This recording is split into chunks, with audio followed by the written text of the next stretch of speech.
Music is a unique tool to gauge the health, vitality, diversity, and growth of a city. So how can Bentonville make a unique mark on the music industry? We're introducing you to local musicians that you need to know. You can support, listen to them, download, and show a little bit of love to them here in this music-themed episode of Downtown Now.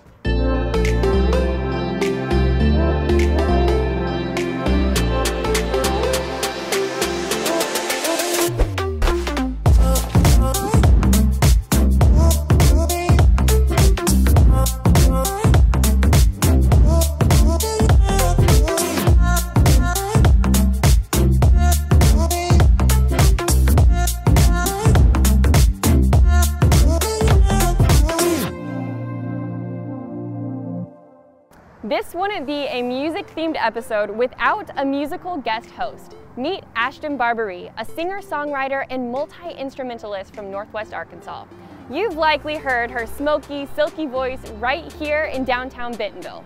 She landed a spot on Bike Rack Records. She's recorded at Haxton Road Studios. She was the first local artist exported to Europe through a grant from the Walton Family Foundation and the House of Songs. And her latest record, Better Luck Next Time, was released this summer. All of that, and she's today's show host. All right, Ashton, we'll have you take it away. Thank you so much, Brooke. How can Bentonville make a mark on the music industry in its own way? Dana asked Neil Greenhaw, owner of Haxton Road Studios, about the future of music in Bentonville and what makes our city unlike any other.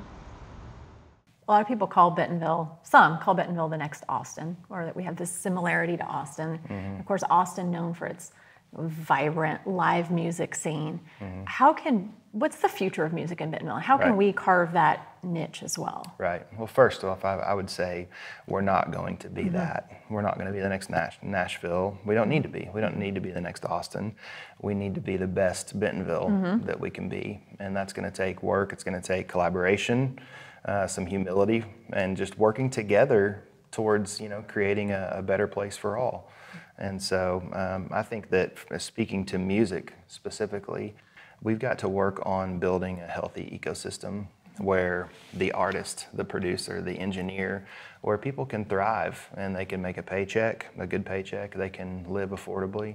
And that we're creating a space where their impact musically, where they can feel it and they're getting feedback from a fan base, and people are showing up to shows, supporting artists. They're buying records again, go buy a record, support the artist, go up and ask them what's the biggest thing you need right now, because they really are. Some of them feel really siloed and just going, how am I going to make it? Because really, for some of them, recording a project is the easy thing. They've got material and they're writing and they're working hard all the time, coming up with new stuff. It's usually that process of once they get it in their hand, everything's changed so rapidly now where they're going, how's the best way to get this out? They're not even necessarily always thinking monetarily.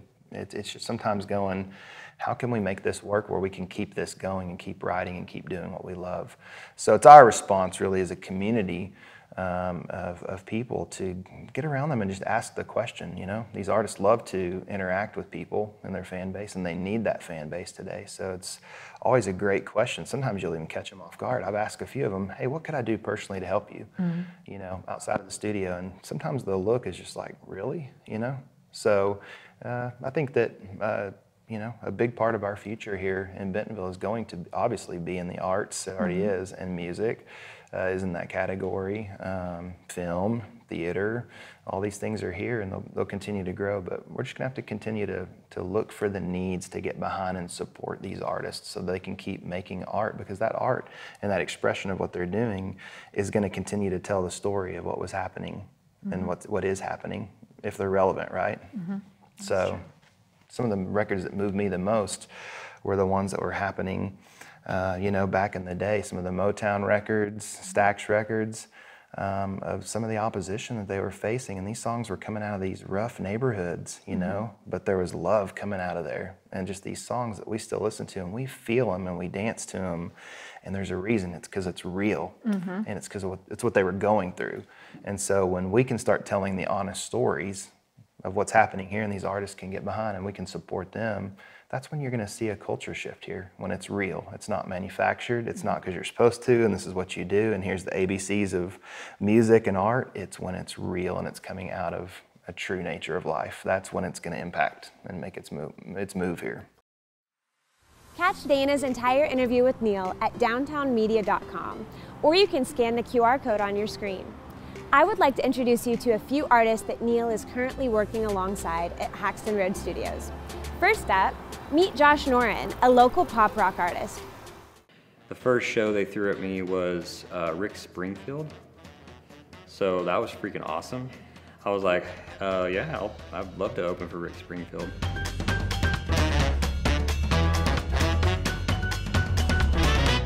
My name is Josh Noren, and I play singer-songwriter music. So I started learning guitar at age 12 and really got the itch to write original music and start recording as a sophomore in high school. So that's kind of when it really got inspiring, I guess you could say. That's when I started only thinking about music at every waking minute of the day. I started recording in my bedroom, and then it morphed into my parents' garage. I lived in the garage in college, and then my buddy at the time who played drums for me was going to move to Nashville. So I said, well, I'll just come with you. And then we took it to Nashville and just continued over there, and that's when I kind of started to understand more about the industry and how it worked. And it was just this sort of long period of 6 to 8 years of starting from a bedroom to, you know, a legitimate, I guess, touring act, you could say. And I did play for other people too, because that's kind of the thing in Nashville. You do a little bit of everything and get your feet wet and see what you like. But my favorite thing was always writing and recording my own stuff. The first show they threw at me was Rick Springfield, so that was freaking awesome. I was like, yeah, I'd love to open for Rick Springfield.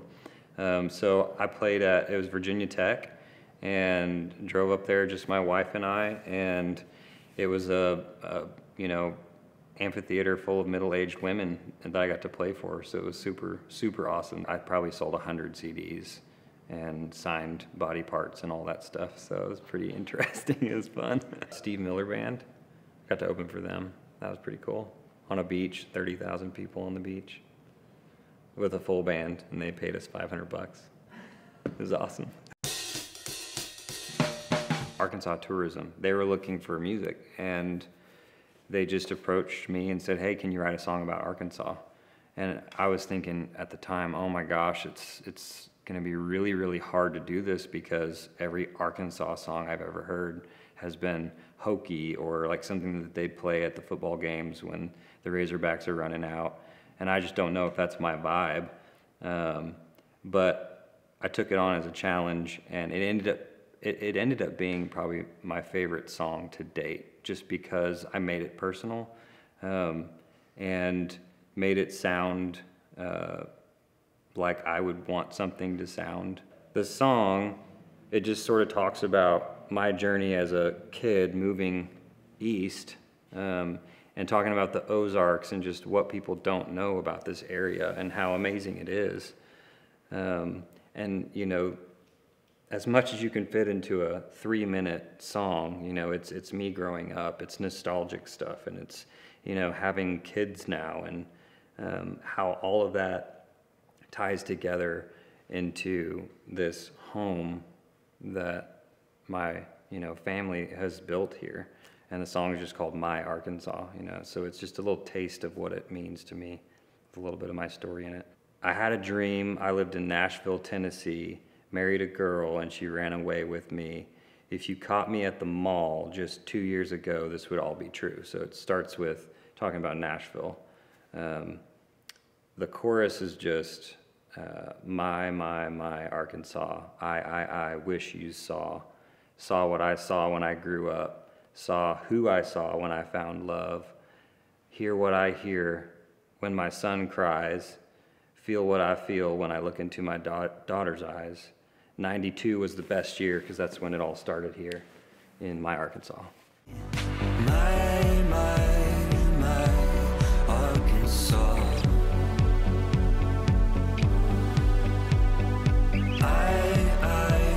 I wish you saw. Saw what I saw when I grew up. Saw who I saw when I found love. Hear what I hear when my son cries. Feel what I feel when I look into my daughter's eyes. 92 was the best year.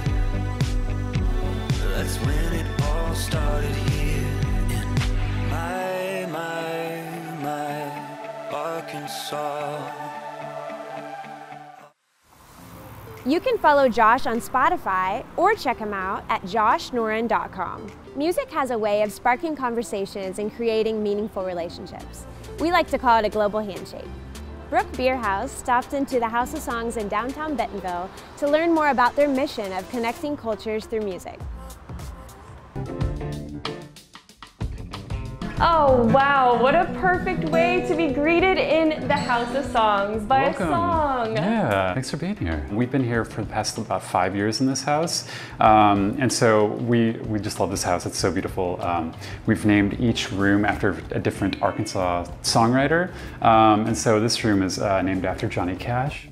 So here's another room, Walt Krebs on the wall over here. He started the House of Songs with Troy Campbell about 12 years ago. So we like to think that, you know, he gets to hear every song that's written in this house. Oh, that's a really beautiful sentiment. I like that. Yeah. We invite songwriters to come and stay here at the house. And so the most recent songwriting summit that we did, we had 3 local artists and then 3 from the Northeast. And so then they all stayed here, lived in the house, wrote songs together, became friends. We try to bring people together and hopefully they write a song. Most recently we had a Folk Alliance International kickoff party, so a little party here in the backyard to kind of like, you know, let them work out some of their songs and just to like let the community also know like what we're doing here. I love this term, it's the generosity of spirit. So what I feel when I walk down the street, I lived in Austin many, many years and I've worked around the world in different places, but I felt comfortable in my own skin here, which wasn't expected. When I came here to do research and decide what I might do here, if there was a possibility of doing a house here, and the people that would smile at me when I walked down the street, people were interested in other people. And that's something you don't always find. There's a real demand to be interesting. And I found people that were interested, and that's who I am. For me, early on in my career, the greatest things that happened since I was 18, living in Dayton, Ohio, were the moments when someone told me I mattered. Someone that was actually a musician, I was just a fan, said, why don't you start a band? And you can open for my band the next time. You seem like a really interesting or energetic person.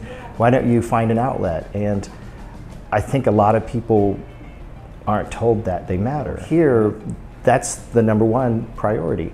So you walk in the door, I don't ask you to write songs with me. I'm here to serve. My job is to be the Sherpa of the community. So is John's, so is everybody that's associated with me. It's that Kierkegaard, we are all equal, but we have a job to do together.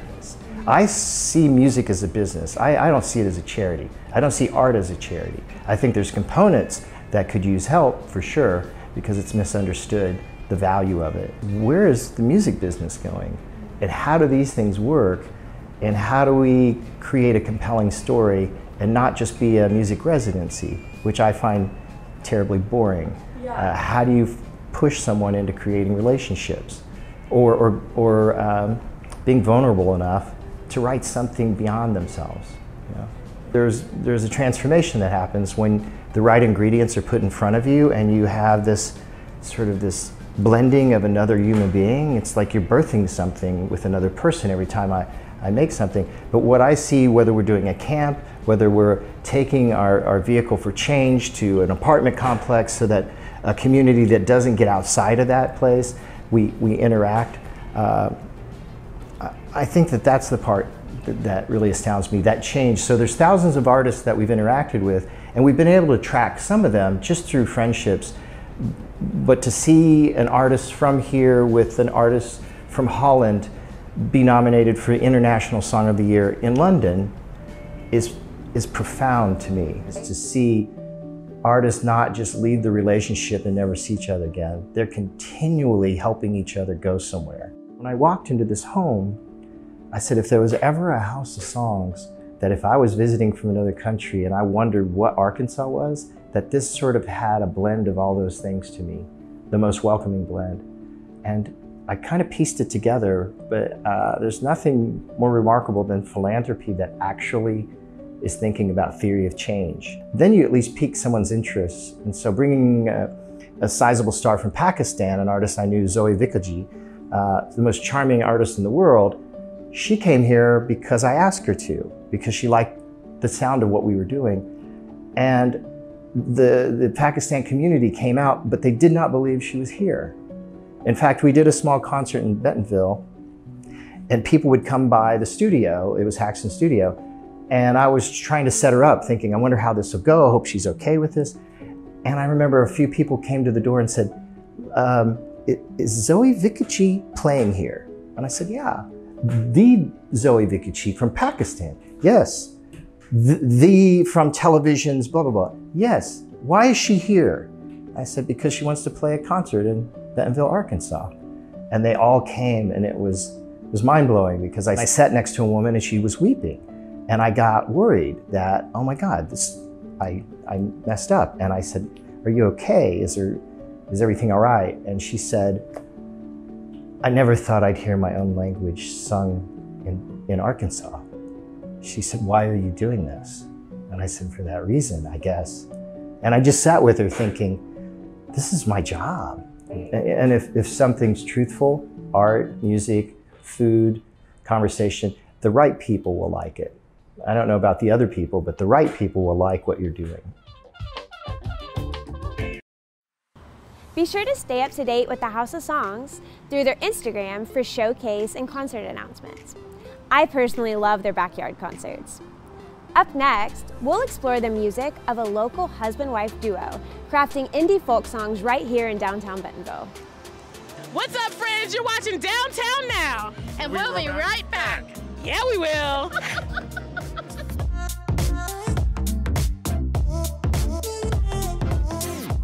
So we are Southern Style Children's Boutique. We have been here since 2015. We're a children's boutique that sells girls and boys clothes from newborn to size 14. We have a tween section. We do a lot of custom work. We do embroidery and vinyl. We try to make it really magical with our Ferris wheel and our unicorns because, you know, we're here for kids. So we welcome all that. We love having kids here. So.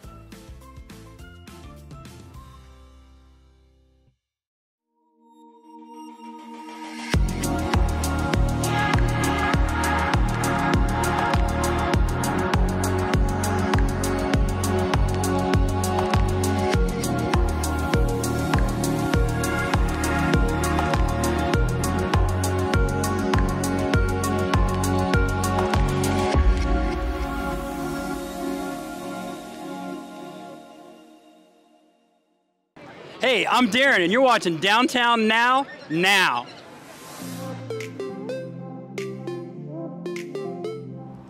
Brooke and Ryan Ciola are singer-songwriters from Northwest Arkansas who have been playing music together for 15 years. They write positive, harmony-driven songs. I'm Ryan Chola. I'm Brooke Chola. And we are Church Street, the band, and we play singer-songwriter music.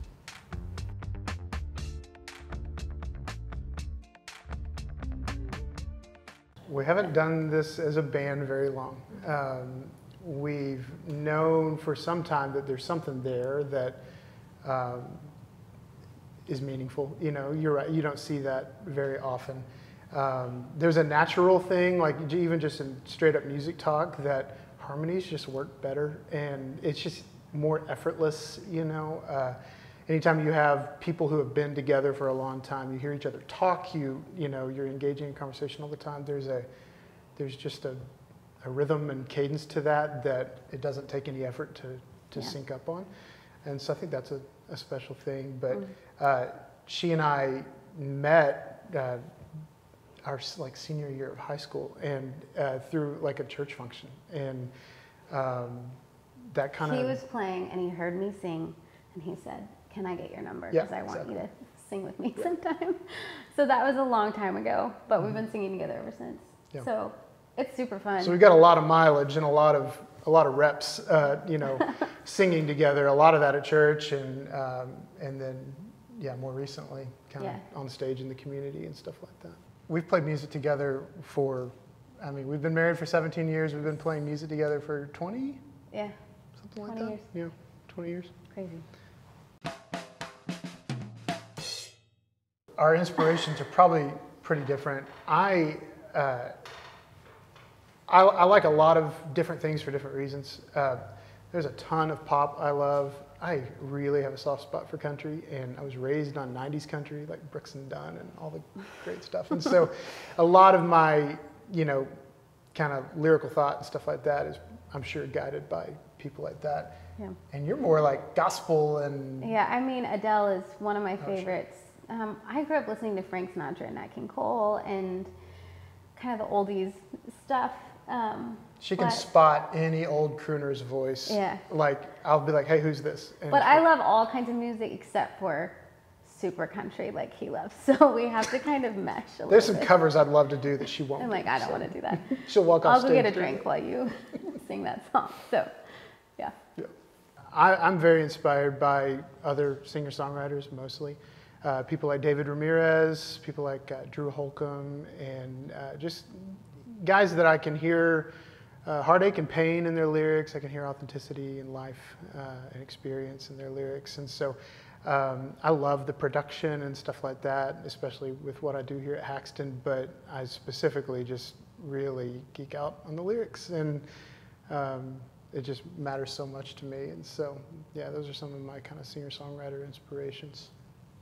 We live on Zion Church Street, and when we're trying to name a band is so hard. Like, I could we write went 100 through so many songs, different but things, and then we're like, what if we just did our street name? That seems kind of easy, and so that's what we did. There's no more meaning to it. Yeah, that's it.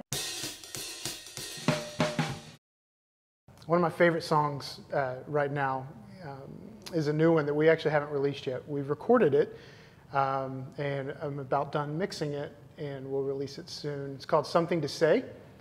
In our experience of just living life and living life close to other people, you know, often we go through pain and we go through hard times.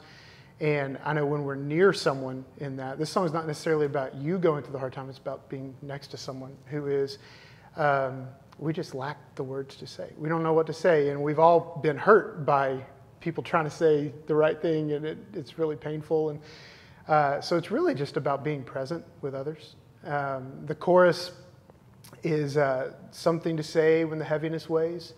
You're trying to find the words to send the hurt away, because life gets heavy and doubts are plenty. Troubled eyes need a shoulder to cry. And it's times like these that you just bite your tongue. Standing in the rain with somebody you love is enough. All you got to do is stay. You don't need something to say.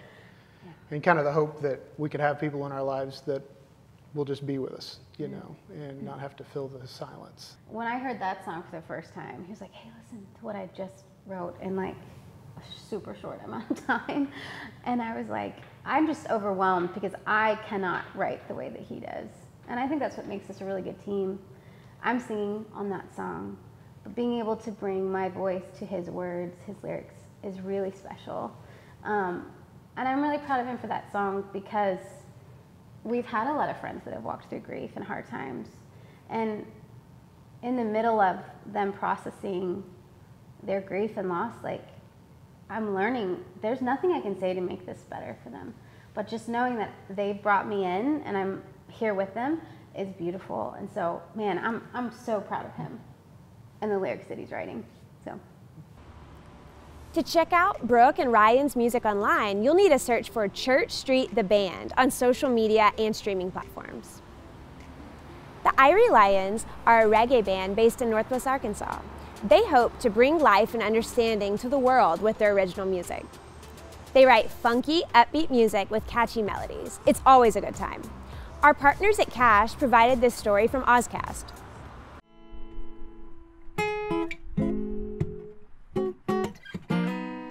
Greetings, my name is Siavash Saifi, and I play guitar and sing vocals in the Irie Lions. When I first encountered reggae music, I was drawn to that upful vibe that it had, of that rhythm, kaka, kaka, and just, it was so different than anything else I've ever heard at the time. And then later, I found that it had so many messages in spirituality, and I was going through so many things in my life and totally felt connected to it even more as time went on.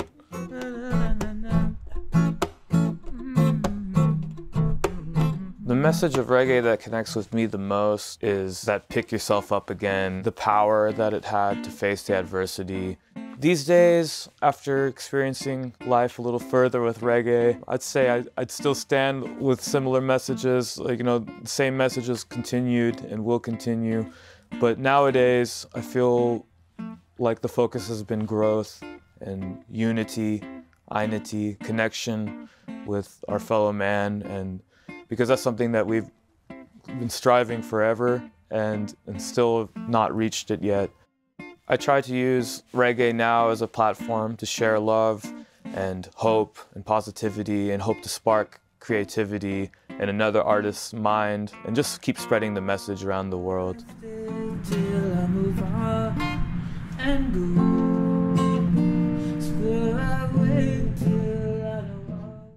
Learn more about the Irie Lions at theirielions.com. And thanks to our friends at Cash for the story. And that's it for this episode of Downtown Now. I'm Ashton Barbary. To hear my music or find a show near you, go to ashtonbarbary.com. Thank you for watching, and we'll see you next time.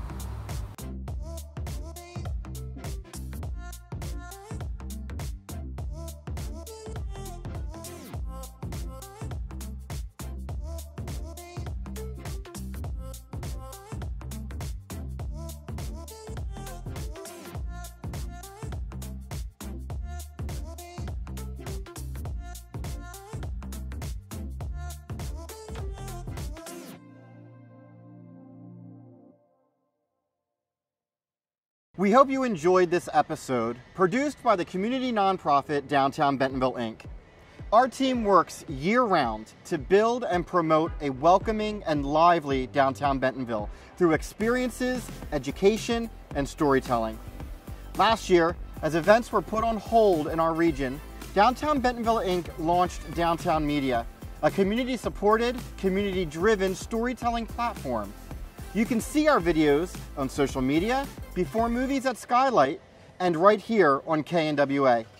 If you would like to learn more about DBI and Downtown Media, or be featured in one of our storytelling projects, or support us in an upcoming year, please visit downtownbentonville.org.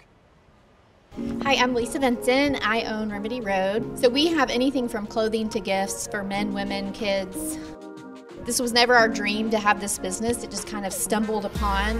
We took a trip to India, I don't know, maybe 15 years ago, and we saw different people in jobs needing jobs, needing hope, and so we're like, oh, I want to do something to help these people at some point in our life.